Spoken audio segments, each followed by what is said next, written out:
சட்டத்துறை அமைச்சர் ரகுபதி இன்று அண்ணா அறிவாலயத்தில் செய்தியாளர்களை சந்தித்து பேசும்போது ஈரோடு கிழக்கு இடைத்தேர்தலில் அதிமுகவினர் திமுகவுக்கே ஆதரவு தெரிவித்தார்கள் எனவும் அதிமுகவினர் தாங்களே மனமுவந்து திமுகவுக்கு வாக்களித்ததால் தான் வெற்றி எங்களுக்கு கிடைத்தது எனவும் இது அதிமுகவின் கணிசமான பகுதியினரே எங்களது அரசின் செயல்பாடுகளை ஆதரிப்பதை நிரூபிக்கிறது.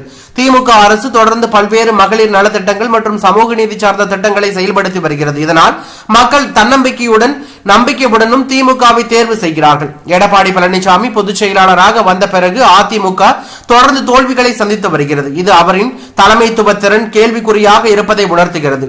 தற்போதைய நிலைமையை பார்க்கும் போது அதிமுக உண்மையில் எடப்பாடி பழனிசாமியின் கட்டுப்பாட்டில் உள்ளதா என்பது கூட சந்தேகமாக இருக்கிறது. பாஜக கொண்டு வரும் திட்டங்களை வெளிப்படையாக எதிர்க்கும் துணிவு எடப்பாடி பழனிசாமிக்கு இல்லை. அவர் மறைமுகமாக அவர்களை ஆதரிக்கிறார். நாம் தமிழர் கட்சி தலைவர் சீமான் தொடர்பாக வழக்கு பதிவு செய்யப்பட்டுள்ளது. அவர் கைது செய்யப்படாவிட்டாலும் நீதிமன்றத்தில் தனது வழக்கை எதிர்கொள்வதே சரியான நடைமுறையாகும் என்று அவர் கூறியுள்ளது பரபரப்பை ஏற்படுத்தியுள்ளது.